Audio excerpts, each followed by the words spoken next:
बच्चों, online study में आप लोगों का स्वागत है। आज का हमारा टॉपिक है यशोधरा। इनके कवि हैं मैथिली शरण गुप्त। ये है हिंदी काव्य BA सेकेंड ईयर।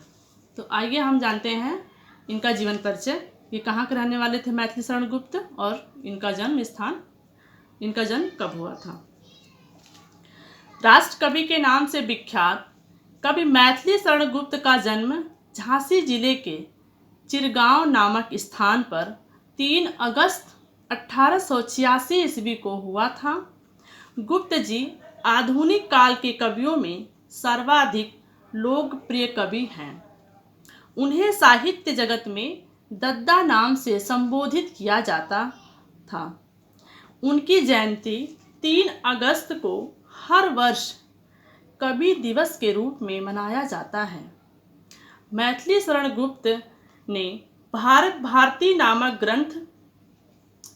नामक काव्य ग्रंथ की रचना किए हैं। काव्य साधना करते करते मैथिली शरण गुप्त की मृत्यु 12 दिसंबर 1964 ईस्वी को हो गया। अब देखते हैं यशोधरा काव्य।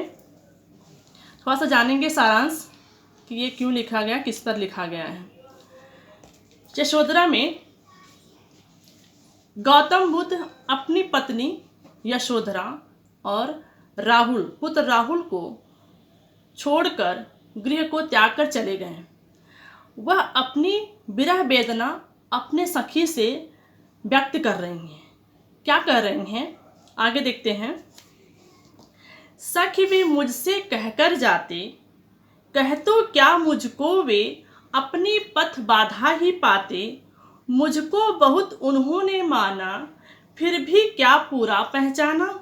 मैंने मुख्य उन्हीं को जाना, जो वे मन में लाते। सखी वे मुझसे कहकर जाते। कवि कह रहे हैं कि यशोधरा अपनी सखी से कह रही है कि हे सखी, हमारे प्रीतम, हमारे प्राण के पति अगर हमसे बताते तो क्या हम उनके पथ में, उनके रास्ते में बाधा डालते। मैंने मुख्य उन्हीं को जाना, मैं सिर्फ उन्हीं को जानती थी और वे सिर्फ मुझको जानते थे। जो वे मन में लाते थे मैं उनकी भावनाओं को समझ जाती थी, और मैं जो मन में लाती थी वो मेरे भावनाओं को समझते थे। फिर भी वो मुझे नहीं पहचान पाए और मुझे वे बिन बताए हुए चले गए। अब यशोधरा अपनी सखी से अपनी विरह बता रही हैं कि ऐसा मेरे साथ क्यों किए, मेरे जो प्रीतम थे ऐसा क्यों किए, मैंने ऐसी कौन सी गलती कर दी थी कि वह मेरे से बिन बताए हुए चले गए। नेक्स्ट देखते हैं पंक्ति। स्वयं सुसज्जित करके क्षण में, प्रियतम को प्राणों के पण में, हम ही भेज देती है रण में। छात्र धर्म के नाते, सखी वे मुझसे कहकर जाते। कवि कह रहा है कि यशोधरा अपनी सखी से कह रही हैं कि हे सखी, अगर मेरे प्रियतम मेरे से बताकर जाते तो मैं उनको सुसज्जित करके, साज धाज करके, एक भारतीय नारी होने के नाते मैं उनको तिलक बंधन करके मैं उनको युद्ध भूमि में, रणभूमि में उनको भेज देती।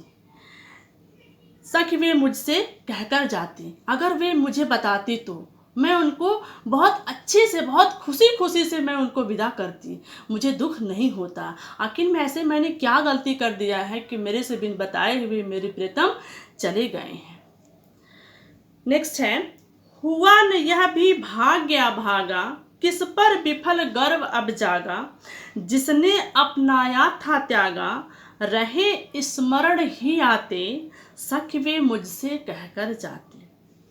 कवि कह रहे हैं कि यशोधरा अपने सखी से कह रही हैं कि हुआ न यह भी भाग्य अभागा, मैं कितनी अभागी हूँ कि जो मेरे पति, जिसने मुझे इतना प्यार किया था, जिसने मुझे इतना चाहा था, जिसने मुझे अपनाया था, उन्हीं ने आज मुझे त्याग कर, वही आज मुझे छोड़कर चले गए, बिन बताए हुए चले गए। मेरे से ऐसी क्या गलती हो गई सखी कि वे मुझे बिन बताए हुए चले गए। वो पल, वो दिन मुझे बार बार स्मरण आ रहे हैं, बार बार मुझे याद आ रहे हैं कि ऐसा मैंने क्या गलती कर दिया कि मेरे प्रियतम मेरे को बिन बताए हुए गृह को त्याग कर चले गए। अब पहले तो यशोधरा अपनी विरह वेदना को अपनी सखी से बता रही थी कि मेरे प्रियतम मेरे साथ ऐसे ऐसे करके गए हैं, लेकिन अब वह बताते बताते अपने आप को मोटिवेट कर रही हैं, वह अपने आप को प्रेरित कर रही हैं। क्या कर रही हैं आगे पंक्ति में कि नयन उन्हीं है निष्ठुर कहते, पर इनसे जो आंसू बहते, सदैव हृदय से कैसे कहते, गए तरस ही खाते, सखी वे मुझसे कहकर जाते। कभी कह रहे हैं कि यशोधरा कह रही हैं अपनी सखी से कि यही नयन जो निष्ठुर कहते, ये अगर मेरे प्रियतम मुझे बताकर जाते तो शायद मुझे बहुत दुख होता, वह मेरे दुख को झेल नहीं पाते, वह मेरे जुदाई को, मैं उनकी जुदाई को, मैं उनके अलगाव को, मैं उनके बिछड़न को भूल नहीं पाती, दर्द मैं नहीं सह पाती। शायद वह सोच लिए होंगे कि मैं अगर अपनी पत्नी यशोधरा को बताता तो मेरे पत्नी को बहुत दुख होता है, इसलिए मेरे प्रियतम मुझसे बिन बताए हुए वह गृह को त्याग कर चले गए। और जब मेरे प्रियतम जाते तो मेरे आँख से, इसी आँख से जो अभी निष्ठुर कह रहा, मेरे मन जो निष्ठुर कह रहा, नयन जो निष्ठुर कह रहा है, इसी नयन से आंसू बहते अपने मेरे प्रियतम पति के लिए, मेरे प्राणों पति के लिए, मेरे प्रियतम के लिए, इसी नयन से आंसू बहते। तो इसीलिए मेरे प्रियतम मेरे से बिन बताए हुए चले गए कि मेरी पत्नी यशोधरा को बहुत दुख होगा, उनकी आत्मा को बहुत चोट पहुँचेगा, इसलिए हे सखी मेरे प्रिय पति मेरे से बिन बताए हुए चले गए। वह अपने आप को प्रेरित कर रही हैं। आगे पंक्ति में क्या कर रही हैं, जाए सिद्ध पावे वे सुख से, दुखी न हो इस जन के दुख से, उपालंब दूं मैं किस मुख से, आज अधिक वे भाते, सखी वे मुझसे कहकर जाते। कभी कह रहे हैं कि यशोधरा अपने सखी से कह रही हैं कि हे सखी, जाए अगर मेरे प्रिय पति मेरे प्रियतम गए हैं तो जहाँ भी गए हैं, वह जिस काम के लिए गए हैं, जिस काम के लिए गए वह उनकी जिस कार्य के लिए गए हैं वह मनोकामना की उनकी पूर्ति हो। वह जो मनोकामना के लिए वह शिक्षा ग्रहण करने गए हैं, वह शिक्षा उनकी पूर्ति, उनकी शिक्षा पूरा हो। दुखी न हो इस जन के दुख से, उन्हें इस जन से, इस संसार से कोई आघात ना पहुँचे, कोई दुख ना हो। उपालंब दूं मैं किस मुख से, मैं किस मुख से उन्हें बददुआ दूं। नहीं सखी, मेरे प्रिय पति गए हैं तो वह जरूर मेरे पास लौट कर आएंगे, एक ना एक दिन मेरे प्रिय पति मेरे पास जरूर लौट कर आएंगे। आज अधिक वे भाते, सखी वे मुझसे कहकर जाते। वे मुझे बहुत, मैं उनको बहुत चाहती हूँ, मैं उनको बहुत दिल से चाहती हूँ, मैं उनको बदुआ नहीं दे सकती। आगे पंक्ति में क्या लिख रहे हैं कवि, गए लौट भी वे आवेंगे, कुछ अपूर्व अनुपम लावेंगे, रोते प्राण उन्हें पावेंगे, पर क्या गाते गाते, सखी वे मुझसे कहकर जाते। कवि कह रहे हैं कि यशोधरा अपनी सखी से कह रही हैं कि हे सखी, मेरे प्रिय पति, मेरे प्राणपति, मेरे प्रियतम अगर गए हैं तो वो जरूर लौटकर मेरे पास आएंगे और कुछ अनमोल, कुछ अनुपम वस्तु भी लेकर आएंगे। और यही जो प्राण, यही जो आत्मा तड़प रही है, रो रही है मेरे प्रियतम के लिए, वही आत्मा उनसे हंसते हंसते मिलेगी, सखी वे मुझसे कहकर जाते। तो इसीलिए मेरे प्रिय पति, मेरे प्रियतम मेरे से नहीं बताकर गए थे कि शायद मेरी पत्नी को बहुत चोट पहुंचेगा, बहुत दुख होगा, इसीलिए मेरे प्रिय पति मेरे से बिन बताए हुए चले गए थे।